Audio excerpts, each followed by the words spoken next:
Now, our bite of the week comes from a JLP supporter. While his clothing made his voting intention clear, he did not know the name of the candidate representing the division. Here's our bite of the week. This man come like him and give a certain local opportunity and certain local blight where we can live as garden. Which man is who you supporting? Andru Holy-Niss, man. Who you supporting in this local government election? Well, me not really reach this yet, you know, but me just glad for the Holy-Niss. But I see you wearing a shirt.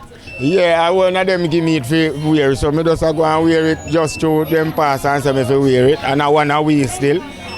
Labor right. So me just wear it still. See it now.